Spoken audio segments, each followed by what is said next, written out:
welcome back to my channel and welcome back to another Q&A video. Today I'm going to just be telling you about my journey in finding the right kind of paper to use for my pet portrait and wildlife art.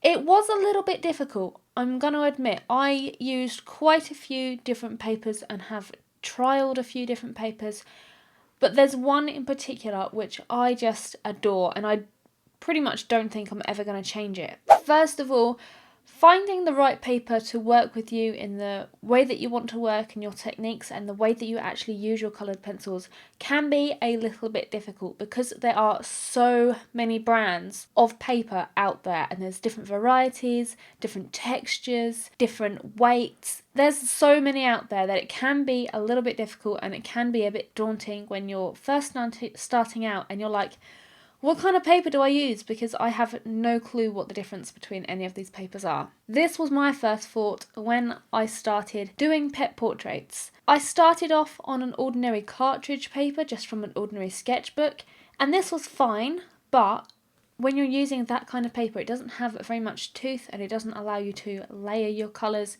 efficiently and effectively, and it wasn't giving me the results which I liked. It's good for practice and it was good for laying down my initial colours and getting used to my coloured pencils and everything, but it wasn't the kind of paper that allowed me to do the type of work that I wanted, which was super detailed realism. I then took the venture into using some sort of pastel paper, and I went between a Rowney Ingres pastel paper, which I tried in various colours, and I also trialled Murano pastel paper, which again came in a variety of colours. Both of those papers are really textured. They were good to work on, they held the layers really well because it was a pastel paper and pastel paper allows you to add layer upon layer upon layer, but it wasn't getting me the desired effect. I wanted a smooth finish, whereas these papers would leave like a bubble and you could see the grain of the paper all through the work. This wasn't what I wanted. I wanted it super smooth, wanted layered colour where you wouldn't see any of the paper through. I then went on to Pastelmat, which is a type of pastel paper, but it's extremely different. Pastelmat is a bit like sandpaper. If you got some really, really fine sandpaper, it's pretty much the same. It's a really thick card and it's got a really nice grain on it. It holds the layers so well. You don't need to use any fixative or anything between your layers because as you're layering, it fixes all of those marks in place. It's really good. I couldn't really fault it, except the fact that it just ate my pencils. Because it has a sandpapery type surface, it would just grate away my pencils, eating and eating and eating through my pencils like nobody's business, and it just wasn't fun because I was having to buy so many pencils for use on this paper. It wasn't good. I then decided to try another type of paper, which is the paper which I now love, and I can't see me changing from this. I now use the Fabriano Artistico hot pressed HP extra white 100% cotton 140 pound paper. I mention it in a lot of my videos, especially my tutorial videos. I cannot fault this paper whatsoever. It is actually watercolor paper, so it's ideal if you're using coloured pencils and then you want to blend them with a liquid solvent blender. It holds that no problem. It's so good when it comes to liquids and it's so good when it comes to coloured pencils. It holds so many layers. It's got a really nice tooth, and it actually comes in extra white or just standard white, which is slightly yellower. It also comes in different textures. You can get cold press and it comes in many different weights. It's just a really nice paper and it's got a few options on it. That's the paper that I use now, and I have trialled some other papers which I've left reviews on, which you can see. I'll put a little card up so you can see the reviews on those. I've trialled those and they're very similar to the Fabriano because they're high quality, like professional grade papers. They're really good. What you want to look for when you're choosing your paper is something that can handle lots and lots of layers of coloured pencils, especially if you're doing loads of layers. You want something that's going to be able to hold those. You also want to look for something that has a slight tooth. If you're like me and you want a smooth paper, then Fabriano and Strathmore BristolBoard are really good papers for that. If you want something with a bit more tooth, then obviously look at something like the Pastelmat, like I said, with it's got such a grainy texture and it's got nice tooth to it. You can build so many layers. You also want to try and find a paper that will handle a lot of water if you're using a lot of liquid blending, or if you use like watercolor pencils as an underlayer, which some artists do.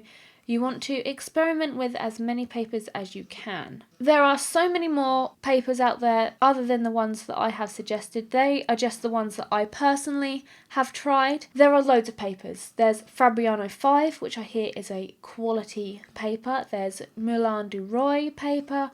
There are lots of Hanril papers out there. There's loads. My suggestion, as a person who has tried a few varieties of paper themselves, is to purchase a sample pack if you can, or contact a supplier and ask them if they do a sample pack of professional quality papers. It's sometimes best to ask suppliers if they can do this for you, because some of them only sell great big sheets of paper or a glued block of about 20 sheets, and you don't want to have to be buying glued blocks of sheets if you don't have to, especially if you haven't found the right paper for you. So the best thing to do is to ask any supplier, your local art store, or email an online art store and see if they can put together a sample pack for you. It might be a little more pricey, but it's going to save you money in the long run without having to buy all of these packs of paper to try, and then just using one sheet and then saying, nah, that's not a good paper for me, and then wasting the rest of the pad.